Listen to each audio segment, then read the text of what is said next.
Get out. You're done here." The words didn't echo, they landed, heavy and final, cutting through the low hum of polished conversations and clinking glasses like something sharper than sound, and Ava Brooks stood still for just a fraction of a second, her fingers tightening around the edge of the silver tray she'd been carrying, her reflection faintly trembling in the polished surface as the entire restaurant seemed to pause with her. Across from her, Richard Coleman, 6 feet tall, tailored suit, the kind of man whose presence bent rooms to his will, barely looked at her as he adjusted his cufflink, as if dismissing a person was no more significant than brushing lint from his sleeve. A couple at table 12 exchanged awkward glances, a server near the bar lowered his eyes, and somewhere in the background, the pianist faltered for half a beat before continuing, because in this place, nothing stopped for long, not even humiliation. Ava inhaled slowly, her shoulders rising just enough to betray the effort it took to remain steady, and though her name tag caught the chandelier light, it suddenly felt heavier than it had minutes before, as if the letters themselves carried judgment. I was just trying to help the guest," she said quietly, her voice measured, respectful, but Richard had already turned slightly away, his attention drifting back to a waiting manager, signaling the conversation was over before it had truly begun. The dismissal wasn't loud, but it was absolute, and for a moment, Ava considered saying something more, something sharper, something that might reclaim the dignity that had just been stripped away in front of a room full of strangers, but instead, she lowered her gaze, nodded once, and shifted her grip on the tray, preparing to walk toward the service hallway where exits were quieter and no one watched. But then, something changed. It wasn't dramatic at first, just a subtle hitch in the rhythm of the room. A pause in movement that didn't belong, and when Ava glanced back, she saw it, the way Richard's hand hovered midair, no longer adjusting his cuff, no longer controlled, his posture stiffening as if the invisible thread that held him upright had suddenly tightened too far. His breath seemed to catch, not loudly, not enough for most to notice, but Ava did. She saw the flicker in his eyes, the brief confusion that replaced certainty, and then his other hand moved to his chest, pressing there instinctively, as though trying to steady something unseen. A chair scraped somewhere, someone laughed too loudly at a joke that had already passed, and still, no one truly looked at him, not yet. Ava took a step toward the hallway, then stopped. Her fingers loosened around the tray, her heartbeat quickening for reasons she couldn't quite explain, and something inside her, something deeper than pride, deeper than hurt, pulled her attention back to the man who had just sent her away. Richard's shoulders dipped, just slightly, but enough to shift the balance of his frame, and the confidence that had filled the room moments ago seemed to drain from him in silence. He reached for the edge of the table beside him. Not dramatically, not calling for help, just reaching, as if the ground beneath him had become uncertain. Ava's breath caught, and in that suspended second, between walking away and turning back, the entire room held its breath without even knowing it, and the distance between them, 10 feet of polished marble and unspoken tension, suddenly felt like the most important space in the world. The tray slipped from Ava's fingers before she even realized she had let go, the sharp metallic clatter slicing through the restaurant's polished calm as heads turned all at once, drawn not by her anymore but by the subtle unraveling happening just a few feet away. Richard Coleman's grip on the table edge tightened, his knuckles paling against the dark wood as if he were trying to anchor himself to something solid, something real. But the control he carried so effortlessly moments ago was fading in quiet, almost invisible increments. His breathing shifted first, uneven, shallow, the kind of change that only someone paying close attention would notice, and Ava noticed, because she had learned to read those small signals long before this night, long before this job, long before she ever stepped into a place where people wore confidence like tailored suits. A woman near the window leaned toward her companion and whispered, uncertain, "Is he all right?" But no one moved closer, no one stepped in, because uncertainty has a way of freezing even the most capable people when it appears in a room that prides itself on certainty. Ava's feet moved before her thoughts could catch up, one step forward, then another, her heartbeat quickening not with fear but with recognition, that quiet, unmistakable understanding that something was wrong in a way that could not be ignored. Behind her, a manager called her name sharply, a reflex more than a command, but she did not stop, because the distance between her and Richard was closing, and with it, the hesitation that had filled the room began to fracture. Richard's knees bent slightly, not collapsing, not yet, but enough that the illusion of control shattered, and the guests who had been watching now leaned forward in their seats, their expression shifting from curiosity to concern. "Sir," someone said, tentative, but the word hung unanswered in the air as Richard's gaze drifted unfocused, no longer fixed on the room he once commanded, but somewhere inward, somewhere distant. Ava reached him just as his hand slipped from the table's edge, her own hand rising instinctively, not to catch him in a dramatic motion, but to steady, to guide, to keep him from sinking further into that invisible pool. "Can you hear me?" she asked, her voice low but clear,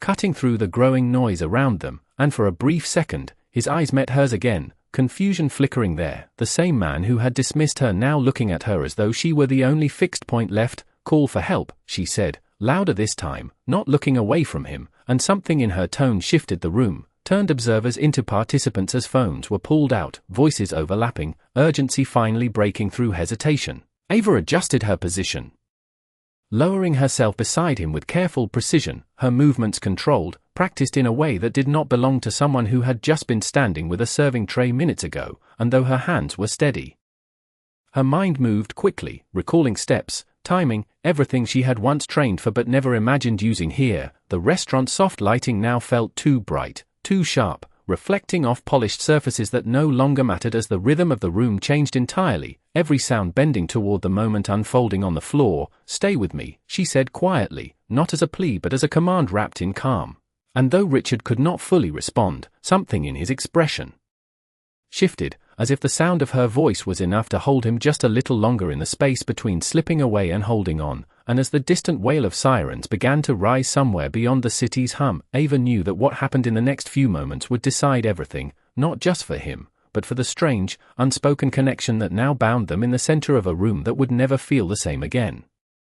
The sound of sirens grew louder now, threading through the city outside, but inside the restaurant, time seemed to slow into something fragile and suspended as Ava adjusted her position beside Richard, her knees pressing against the cool marble floor, her hands hovering for just a second over his chest as her mind aligned memory with instinct, training with urgency. She could feel the weight of every eye in the room, the silent question hanging in the air. Who was she to take control of this moment? But she did not look up, did not hesitate, because hesitation had no place here. She placed her hands carefully, exactly where they needed to be, her posture steady, her shoulders aligned, and then she began, pressing down with a rhythm that was firm but controlled, each movement deliberate, measured, counting softly under her breath as the world around her faded into background noise. 1, 2, 3, 4, her voice barely audible, yet somehow it grounded the chaos, gave it structure.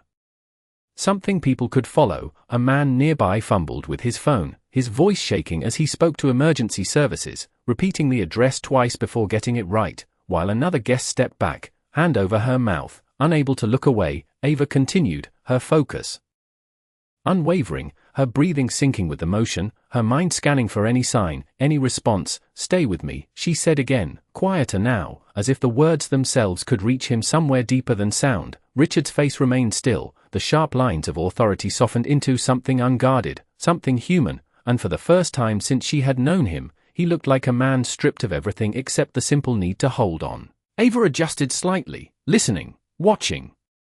Her senses heightened to every detail, the faint movement of his chest, the subtle shift in his expression, and then, just for a second, there it was, a flicker, so small it could have been missed, but she caught it. "Come on," she whispered, not pleading, but urging, her hands never breaking rhythm, her voice carrying a quiet strength that did not ask for permission. Around them, the restaurant had transformed completely, the earlier elegance replaced by something raw and real. People no longer concerned with appearances but with the unfolding moment that demanded their attention. A manager crouched nearby now, his earlier authority replaced with uncertainty, watching Ava as though seeing her for the first time, not as an employee, but as the one person in the room who knew exactly what to do. The seconds stretched, each one heavy, each one critical, and then Richard's breath hitched, faint but unmistakable, a shallow pull of air that broke through the tension like a crack of light. A collective exhale moved through the room, quiet but powerful, as if everyone had been holding their breath together without realizing it. Ava did not stop, not yet,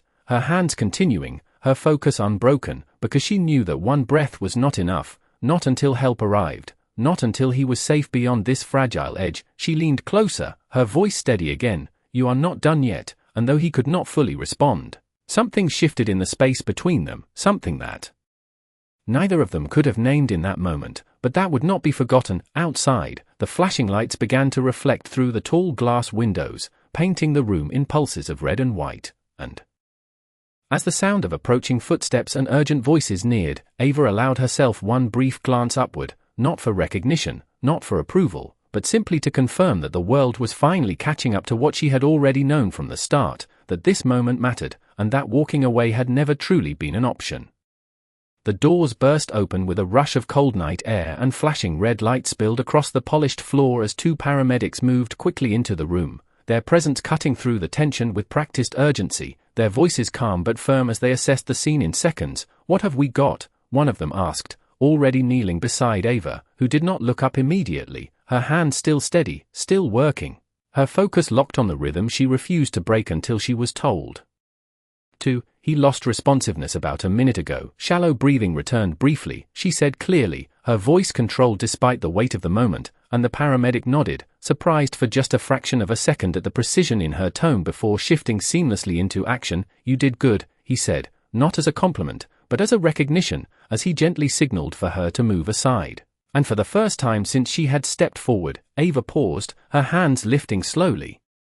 As if releasing something fragile back into the world, she shifted back onto her heels, her breath catching up with her body, her palms still tingling with the memory of every measured movement as the team took over, attaching monitors, checking vitals, their motions quick and efficient, filling the space with a different kind of control. Around them, the restaurant remained silent, no longer frozen, but watchful, every person now fully aware that something irreversible had just unfolded in front of them. Richard's chest rose again, more steadily this time, his face still pale but no longer distant in the same way, and one of the paramedics leaned closer, speaking to him in a low, reassuring tone, guiding him back toward awareness. Ava stayed where she was, just outside the circle of action now, her uniform slightly wrinkled, her hair loosened from its neat tie, her presence quieter but no less significant, and as she watched, something inside her shifted, not relief exactly, but a release of the tension she had carried from the moment she chose to turn back. "We are taking him to Mount Sinai,"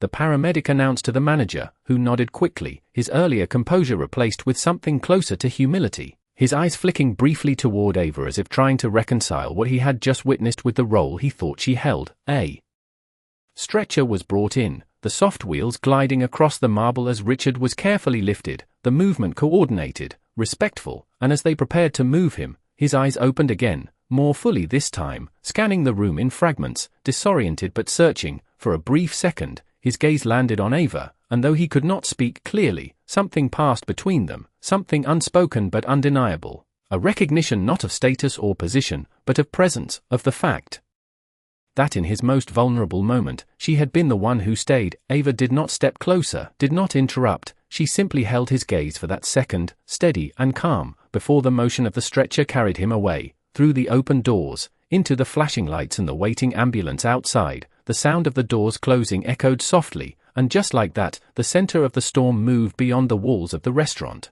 leaving behind a silence that felt entirely different from the one that had come before. People began to shift, to breathe, to speak in low voices, but nothing returned to normal, not really, because something fundamental had changed in the way they saw the room, the way they saw her. Ava rose slowly to her feet, her legs slightly unsteady now that the urgency had passed, her hand still faintly trembling as the adrenaline began to fade, and she glanced down at the tray still lying where it had fallen, its polished surface reflecting the chandelier light in fractured pieces. She bent to pick it up, her movements quiet, almost automatic, as if returning it to its place might somehow restore order to a moment that had already rewritten itself. But as she straightened, the weight of what had happened lingered, not in the room, but in the space between what was and what would come next, and though no one said it out loud, there was a shared understanding settling over everyone present that the story did not end here, not for him, and not for her. The restaurant did not return to its old rhythm, not that night, because something invisible had shifted in the air, something that no amount of polished service or soft music could fully smooth over, and Ava felt it as she moved quietly through the dining room, her steps measured, her tray balanced once again in her hands as if the last 20 minutes had been nothing more than a passing interruption, but it had not been, and everyone knew it. Conversations resumed in fragments, voices lower than before, glances lingering just a second longer when they landed on her, no longer dismissive, no longer indifferent, but searching, curious, almost reverent in a way that made her slightly uncomfortable, because she had not stepped forward for recognition, she had stepped forward because she could not walk away. Near the bar, one of the newer servers approached her hesitantly, his voice barely above a whisper, "Are you okay?" And for a moment, Ava considered the question, not as something simple, but as something layered, something that reached beyond the surface of what had just happened. She gave a small nod, her expression calm. "I am fine," she said, and the words were true in the most immediate sense, but they did not capture the quiet storm of thought settling beneath her composure. Across the room, the manager who had earlier stood beside Richard now watched her with a different posture, his shoulders less rigid, his authority softened by the weight of what he had witnessed, and when their eyes met briefly, he gave a small, almost uncertain nod, as if acknowledging something he did not yet have the words to express. Ava looked away first, not out of discomfort, but because she did not need that acknowledgement to understand what had happened. She moved toward a table near the window, setting down a glass of water with the same care she had always shown, her hand steady. Now, her breathing even, the routine grounding her in a way that felt necessary, because routine was something she could control. Outside, the flashing lights had faded, replaced by the steady flow of city traffic, as if the world beyond the restaurant had already moved on. But inside, the memory of those lights lingered, reflected faintly in the glass surfaces, in the polished floors, in the quiet spaces between conversations. As the evening continued, Ava found herself moving through familiar motions with a new awareness, each step carrying the echo of the moment she had chosen to turn back, and though no one spoke of it directly, the energy around her had changed, subtle but undeniable, like a shift in gravity. Later, in the service hallway, away from the eyes of guests, she paused for a moment, leaning lightly against the wall, her hands resting at her sides as she allowed herself a single deep breath, the kind that reaches all the way down, releasing what had been held too tightly for too long. Her reflection in the small metal panel across from her caught her attention, and she studied it briefly, not with pride, not with doubt, but with a quiet recognition of the person she had always been. Even when no one was looking, footsteps approached, and the manager stepped into view, his usual confidence replaced with something more careful, more human, and for a second, he seemed unsure how to begin.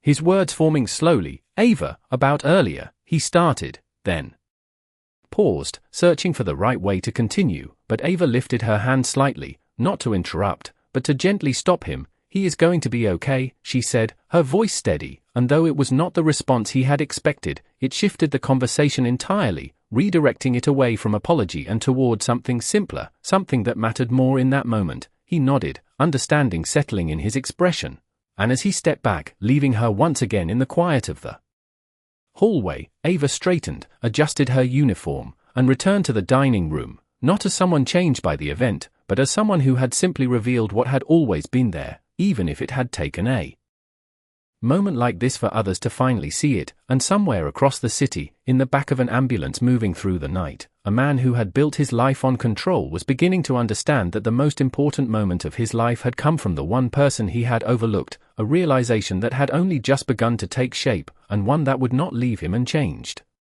The ambulance cut through the city with a low, steady siren that no longer screamed urgency but carried something quieter, something controlled. As Richard lay against the narrow stretcher, the ceiling lights above him sliding past in a blur of white panels and muted shadows, his breathing steadier now, guided by oxygen and the calm voices of the paramedics who moved with practiced precision. One of them checked the monitor again, nodding slightly. "You are stabilizing, sir," he said, and Richard blinked slowly, his mind struggling to catch up with what his body had just endured, fragments of memory flickering in and out, the restaurant, the sudden weight in his chest, the way the room had tilted, and then, more clearly than anything else, her face. It came back not as a blur, but sharp, focused, her eyes steady, her voice grounded in a way that had cut through the confusion when nothing else could, and for a moment, he frowned slightly, as if trying to place her within the structure of his world, a world where roles were defined and people were categorized, but she did not fit into any of them anymore. "There was someone," he said slowly, his voice rough but gaining strength, and the paramedic nearest him glanced up, offering a small, encouraging nod. "Yes, sir, the staff mentioned a woman who assisted before we arrived," he replied, adjusting the line near Richard's arm with careful hands. Richard's gaze shifted toward the small window at the back of the ambulance, the city lights streaking past in long lines, but he was not really seeing them, because his mind had already returned to that moment on the floor, to the quiet authority in her voice, to the way she had not hesitated, not even after what he had said to her. The memory settled heavier than anything physical, a weight.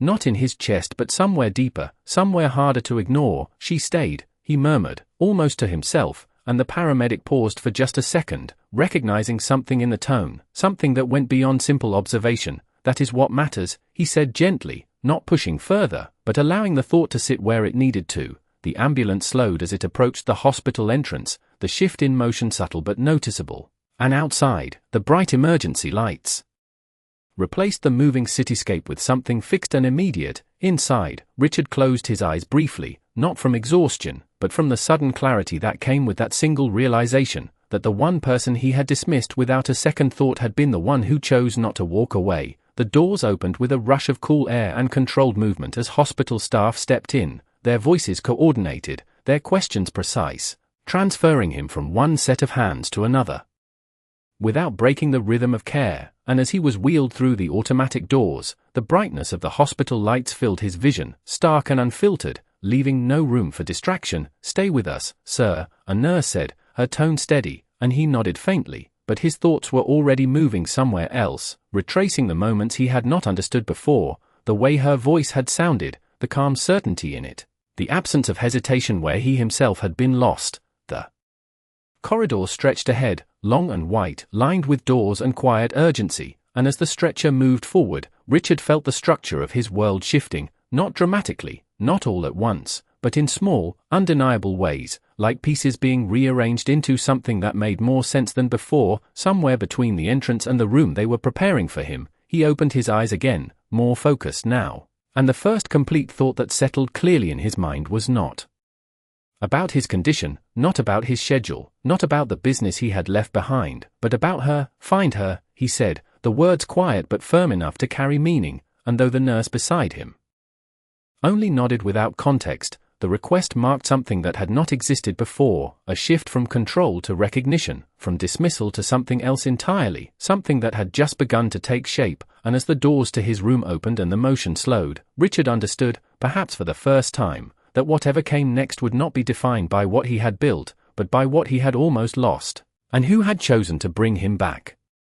The hospital room settled into a quiet rhythm that felt almost unreal compared to the urgency that had brought Richard there, the steady beeping of the monitor marking each passing second with calm precision as soft light filtered through the partially drawn blinds, casting pale lines across the floor and the edge of the bed where he now lay propped slightly upright, his breathing even, his expression no longer strained but not yet at ease. A nurse adjusted the intravenous line with careful movements before offering him a reassuring glance. "You are doing well," she said gently, and he nodded, though his attention was already elsewhere, fixed not on his recovery but on the unanswered question that had followed him from the restaurant to this room. The door opened quietly and a man in a dark suit stepped inside, his presence controlled, efficient, the kind of presence that usually brought with it updates, decisions, solutions.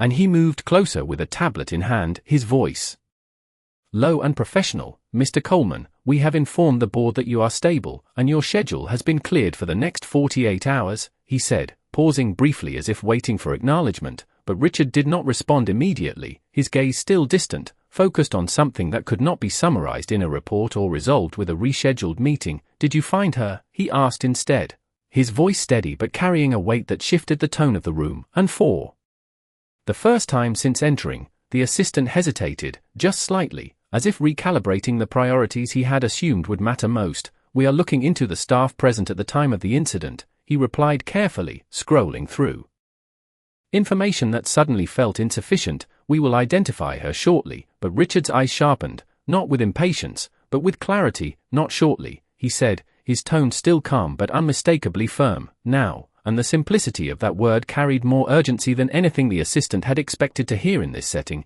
He nodded quickly, stepping back toward the door, already issuing quiet instructions through his phone as he moved into the hallway, leaving the room once again.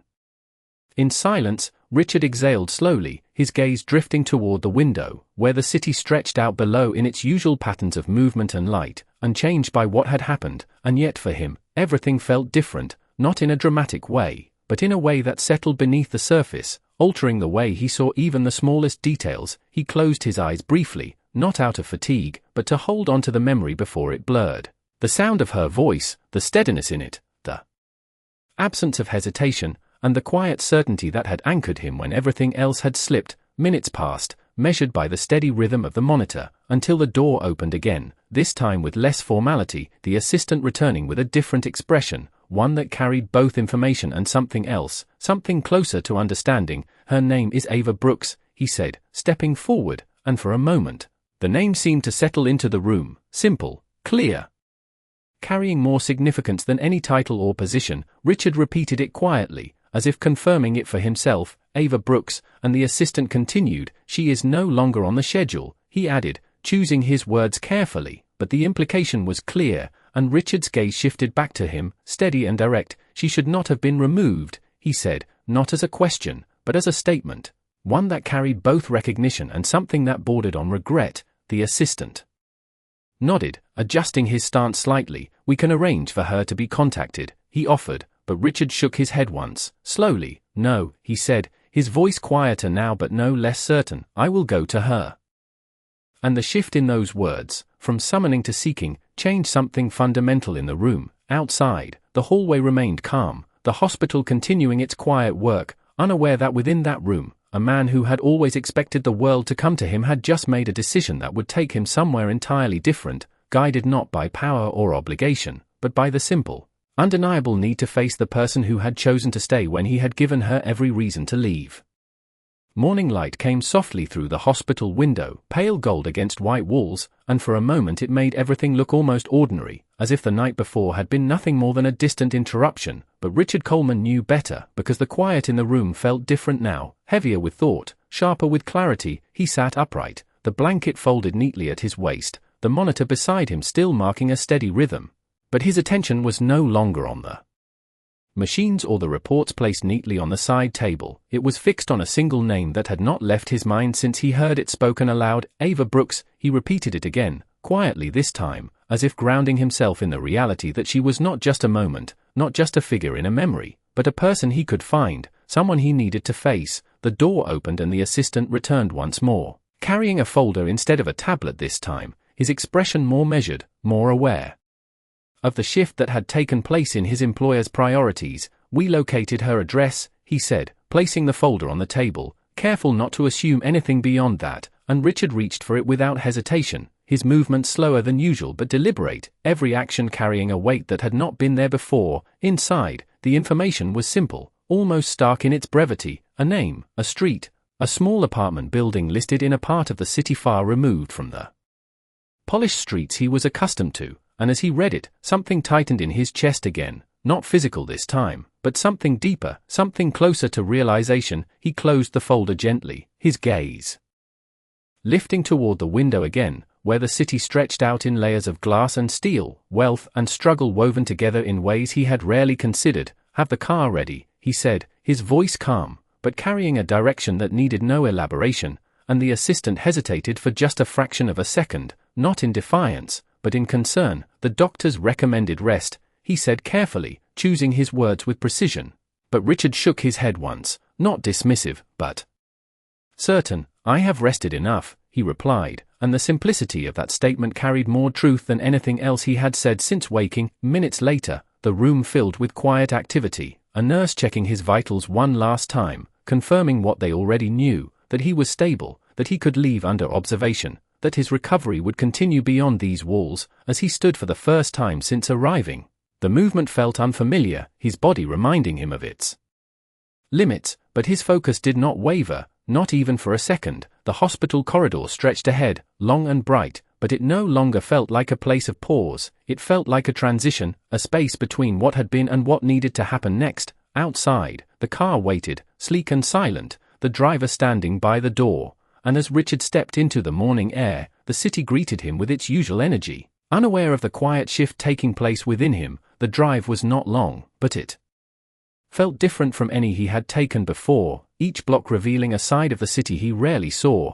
buildings less polished, streets more crowded, life unfolding in ways that did not revolve around control or precision. When the car finally slowed, pulling up in front of a modest building with worn steps and narrow windows, Richard did not move immediately, his gaze fixed on the entrance as if measuring something that could not be calculated. "This is the address," the driver said softly, but Richard already knew, because something about the place matched the weight he had been carrying since the night before. He stepped out slowly, the door closing behind him with a quiet finality, and as he looked up at the building, the distance between who he had been and who he was becoming felt both vast and necessary. For the first time in a long time, he was not walking into a space where he held the power, he was walking into a space where he would have to earn something far more difficult than control, and as he took his first step toward the entrance, the memory of her voice returned once more, steady and unwavering, guiding him forward into a moment he could no longer avoid. The entrance door creaked softly as Richard pushed it open, the sound carrying a weight that felt louder than it should in the quiet hallway beyond, and immediately the air changed, no longer filtered and polished like the spaces he was used to, but real, lived in, carrying faint traces of cooking, detergent, and something warmer that could not be defined by luxury. The hallway stretched narrow and dimly lit, a flickering bulb casting uneven shadows along walls marked by years of use, and for a moment, Richard stood still, not out of hesitation, but out of awareness, taking in a world that had always existed just beyond his reach, a world he had never needed to enter until now. He glanced down at the paper in his hand once more, confirming the apartment number, though he already knew he had arrived at the right place, because something about the space felt grounded in a way that matched the quiet strength he remembered. His footsteps echoed lightly as he moved forward, each step deliberate, measured, as if the act of walking this hallway required a different kind of presence than he was used to carrying. When he reached the door, he paused, his hand hovering just inches away from the worn wood, and for the first time since leaving the hospital, uncertainty surfaced, not fear, not doubt, but the recognition that whatever happened next would not be controlled, not shaped by influence or authority, but by something far more personal. He knocked, once, firm but not demanding, and the sound seemed to linger in the narrow space, followed by silence. Inside, there was movement, faint but unmistakable, the soft shift of footsteps, the quiet adjustment of something placed down, and then the door opened. Just slightly, enough for a cautious glance, and there she was. Ava Brooks stood in the doorway, her expression calm but guarded, her eyes meeting his with immediate recognition. Though she did not step back, did not widen the door, she simply looked at him, taking in the presence of a man who did not belong in this hallway, who did not belong at her door. For a second, neither of them spoke, the silence stretching not with tension, but with something deeper, something that needed to be acknowledged before words could find their place. Richard's posture shifted slightly, not with confidence, but with something closer to humility, his voice lower than it had ever been in that restaurant. "I needed to see you," he said, the word simple, but carrying everything that had brought him here. Ava's gaze did not waver, but there was a flicker of something behind it, not surprise, not satisfaction, but recognition of the moment for what it was.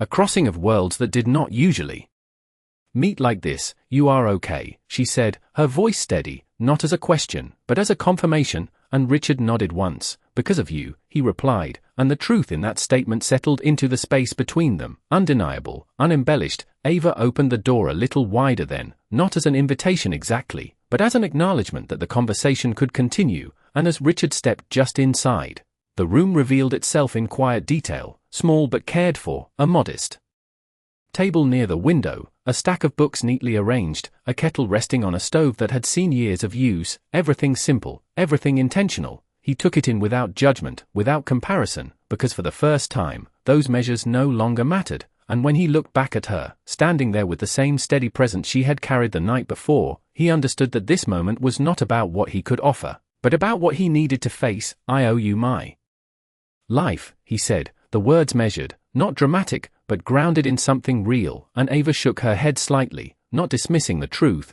but reframing it in the way she understood it. "You needed help," she said quietly, "so I helped," and the simplicity of her response carried a clarity that cut through everything else, leaving no room for transaction, no room for the kind of exchange he had always relied on. Richard exhaled slowly, absorbing that, realizing that what stood before him was not a debt to be repaid, but something far more difficult to navigate, something that required him to step outside the structures he had built his entire life around. And as the door closed gently behind him, the distance between them no longer measured in feet or space, but in understanding, in the quiet shift of perspective that had only just begun to unfold. The small apartment held a quiet stillness that felt intentional, not empty, but carefully kept, as if every object inside had a place and a purpose, and Richard stood just inside the doorway, aware of how out of place his presence must seem against the simplicity of the room. Yet for the first time in a long time, he did not try to fill that space with words or authority, he simply observed.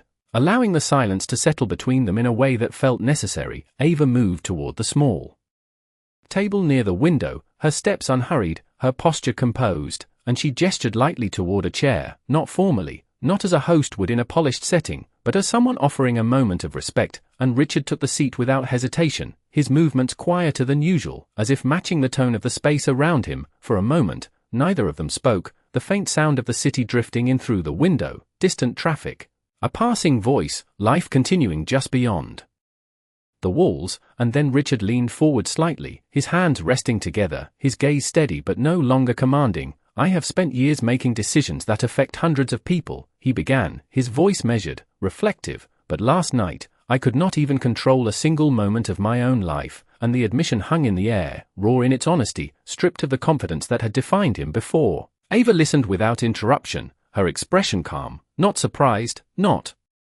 moved in a way that demanded response, but attentive in a way that made every word feel heard. "And the one person I dismissed without a second thought," he continued, his voice lowering slightly, "was the one who chose to stay." And there it was, not an apology yet, not fully formed, but the beginning of something deeper, something that required more than words. Ava leaned back slightly, her hands resting in her lap, and when she spoke, her tone was steady, grounded. "You did not know me," she said simply, and the statement carried no accusation, no bitterness, just a quiet truth. Richard nodded once, acknowledging that. "That is not an excuse," he replied, and the clarity in his voice marked a shift, a refusal to hide behind circumstance. "I made a decision based on what I thought I saw, and I was wrong." And for a moment, the room seemed to hold that statement, allowing it to settle fully. Ava's gaze softened just slightly, not in forgiveness, not yet, but in recognition of the effort it took to say something like that without deflection. She stood then, moving toward the small stove where the kettle rested, her movements familiar, practiced, and as she filled it with water, the simple act added a quiet rhythm to the conversation, something grounding, something real. "I learned a long time ago," she said, her back partially turned as she spoke, "that people show you who they are in small moments, not big ones." And as the kettle clicked softly into place, she turned back to face him. "Last night was a small moment," she added.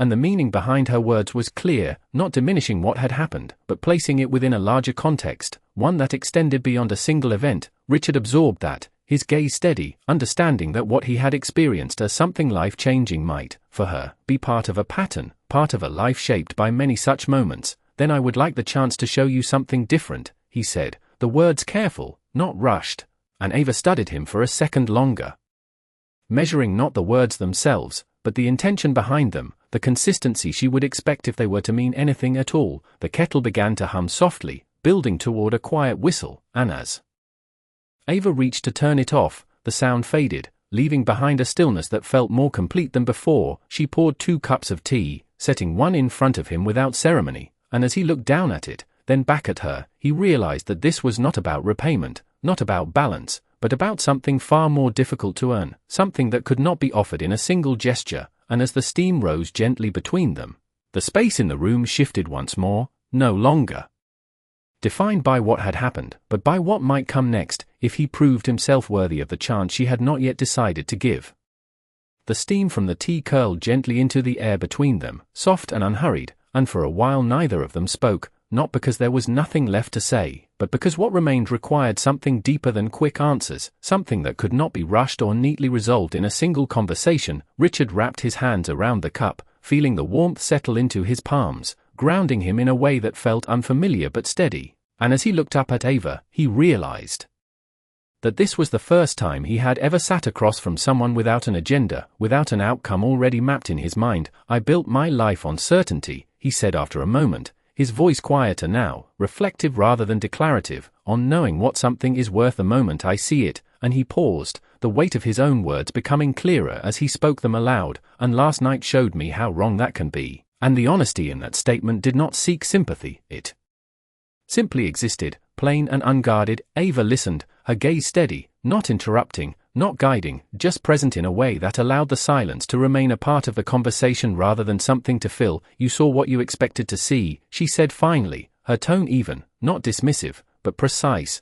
"and you acted on it," and the simplicity of her words cut cleanly through the layers of explanation he might have offered, leaving only the truth behind. Richard nodded slowly, accepting that, and I almost carried that same certainty into the worst moment of my life, he replied, his eyes dropping briefly to the cup in his hands before lifting again. "If I had been surrounded by people who thought the same way I did, I would not be here," and the implication settled between them, not heavy, but undeniable. Ava leaned back slightly in her chair, her posture relaxed but attentive. "But you were not," she said, and there was something in the way she said it that shifted the focus, not on what had gone wrong, but on what had gone right, on the presence of something different in that moment. Richard exhaled slowly, understanding that perspective, yet still feeling the pull of something unresolved. "I cannot undo what I said," he admitted, his voice steady but carrying the weight of responsibility, "but I can choose what I do next," and as the words left him, they felt less like a statement and more like a commitment, one that would be measured not in promises,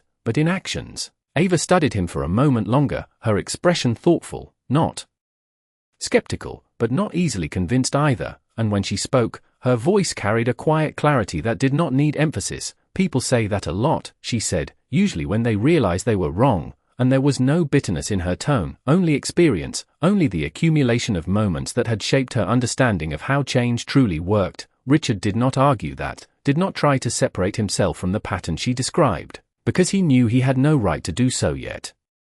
Instead, he simply nodded once, acknowledging the truth in her words. "Then I will have to prove that I am not just saying it," he replied, and the steadiness in his voice suggested that he understood what that would require, even if he did not yet know how to begin. Ava glanced briefly toward the window, where the light had shifted slightly, the day moving forward in its quiet, steady way, and then she looked back at him, her expression softening just enough to signal a small opening, not acceptance, not forgiveness, but the possibility of something more. "You already started," she said, her voice calm, "by coming here," and the acknowledgement was simple, but it carried meaning, recognizing the distance he had crossed, not in miles, but in perspective. Richard absorbed that, feeling the weight of it settle in a way that was different from anything he had experienced before, and for the first time since he walked into the apartment, he allowed himself a small, quiet breath that was not driven by urgency or necessity, but by something closer to understanding. Outside, the city continued as it always did, unaware of the shift taking place in that small room, but inside, something had begun to take shape, not a resolution, not yet, but a direction, one that would require patience, consistency, and something he had rarely needed before, the willingness to be seen not as the man who controlled outcomes, but as the man who had to earn them, one moment at a time. The light in the room shifted slowly as the morning stretched toward afternoon, the golden tones fading into something softer, more neutral, and with it, the quiet between them became less about hesitation and more about presence, something steady that did not demand to be filled. Richard set the cup down carefully on the table, the faint sound grounding him again, and for a moment he looked around the apartment, not searching this time, but observing with a different kind of awareness. Noticing the small details that spoke of consistency rather than comfort, the neatly folded blanket on the chair, the worn edges of a book that had been read more than once, the careful way everything seemed to hold its place without excess. "You said last night was a small moment," he began, his voice thoughtful, returning to her earlier words, "but for me, it changed everything," and as he spoke, there was no urgency in his tone, no attempt to make the moment larger than it was, only a quiet acknowledgement of how deeply it had affected him. Ava leaned slightly against the table, her arms resting lightly, her posture relaxed but attentive, and when she met his gaze, there was a steadiness there that did not shift with his admission. "That is what moments do," she said simply, "they change things for the people who are ready to see it," and the statement settled into the space between them, not challenging, not comforting, but clarifying in a way that left no room for exaggeration. Richard nodded slowly, absorbing that, understanding that what felt monumental to him might simply be a reflection of something that had always been there, waiting for him to recognize it.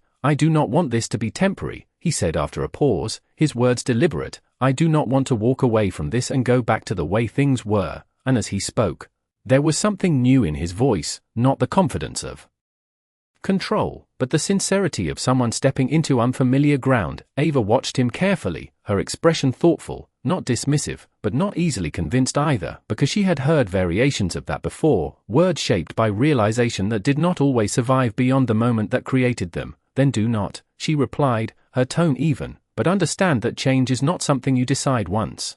And she gestured lightly toward the room, toward the life around her. It is something you choose every day, especially when it is inconvenient, and the clarity in her voice carried no judgment, only truth, the kind that did not bend to intention alone. Richard let out a slow breath, recognizing the weight of that, not as something overwhelming, but as something real, something that required more than a single conversation, more than a single decision. Then I will start with today, he said. And the simplicity of that statement reflected a shift in how he approached everything, not as a plan to be executed, but as a step to be taken. Ava held his gaze for a moment longer, and then gave a small nod, not as approval, but as acknowledgement, a recognition that he had understood at least that much. The room fell quiet again, but it was no longer the same silence that had filled it before. It carried a different energy now, something that leaned forward instead of holding back. Outside, the sounds of the city drifted in more clearly, a distant siren, the low hum of traffic, the rhythm of a world that never paused for long. And yet inside, time felt measured differently, not by schedules or expectations,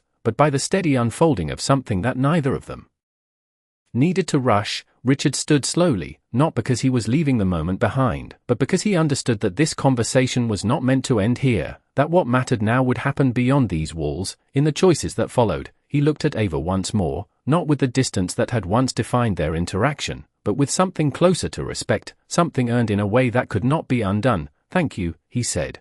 And this time the words carried no assumption, no transaction, only meaning. Ava nodded once in return, her expression calm, grounded, as if to say that the words were heard, but what mattered would be what came next. And as Richard stepped toward the door, the weight he carried was no longer uncertainty, but responsibility, not imposed, but chosen, and for the first time, that felt like something he was ready to hold. The hallway felt different as Richard stepped out of the apartment, not because anything around him had changed, but because something within him had settled into place, something quiet but firm, like a direction he could no longer ignore. The door closed softly behind him, the faint click echoing just long enough to mark the end of one moment and the beginning of another, and for a second, he stood still, looking down the narrow corridor that had seemed so unfamiliar when he first walked in, yet now felt grounded in a way that stayed with him. Outside, the air carried the steady pulse of the city, the rhythm of people moving, working, living, and as he stepped onto the street, he noticed details he would have once passed without a second thought, the way sunlight caught the edge of a storefront window, the quiet exchange between two strangers passing by, the ordinary moments that built a life without needing to be noticed. His car waited where he had left it, the driver stepping forward instinctively, ready to open the door, but Richard paused, his gaze shifting back toward the building for just a moment, not out of hesitation, but out of recognition, understanding that what he had found inside was not something he could carry away easily, but something he would have to return to, again and again, in the choices he made. Give me a minute, he said quietly, and the driver stepped back without question, allowing him the space to stand there a little longer, to let the weight of everything settle into something steady. Across the street, a small clinic caught his attention, its sign simple, its entrance modest, a place he might never have noticed before, and for reasons he could not fully explain, he found himself walking toward it, not with urgency, but with intention. Inside, the waiting area was quiet, a few people seated, a nurse speaking softly at the desk, and the space felt different from the hospital, less structured, more immediate, a place where help was given not because of status, but because it was needed. Richard approached the desk, his presence drawing a brief glance from the nurse, but he did not introduce himself in the way he once would have. He simply asked, "Do you accept volunteers?" And the question seemed to surprise her for a moment, not because of what he said, but because of how he said it, without expectation, without assumption. "We do," she replied, her tone curious but open, and as she explained the process, the hours, the work that needed to be done, Richard listened carefully, not filtering the information through what it could offer him, but through what he could offer it. When he stepped back outside, the decision had already been made, not in a dramatic moment, but in a quiet understanding that this was where he needed to begin, not by changing everything at once, but by showing up, consistently, in ways that did not rely on recognition. Later that day, as the sun lowered and the city shifted into evening, Ava stood by her window, looking out at the same streets she had always known, the same movement, the same rhythm, and for a moment, her thoughts returned to the man who had stood in her doorway, not as the person he had been before, but as someone she had not yet fully decided how to see. She turned away from the window, the kettle clicking softly as it cooled, and reached for her bag, preparing to leave for her evening shift, her movement steady, unchanged, because her life did not pause for moments like this. It continued, shaped by the same quiet consistency it always had. As she stepped outside, the air carried that same familiar energy, and somewhere in the distance, just beyond her view, a man who had once measured the world in outcomes was beginning to understand it in moments, small, consistent, and real. And though their paths moved in different directions for now, the space between them no longer felt fixed, it felt open, shaped not by what had already happened, but by what they would each choose to do next, one step at a time.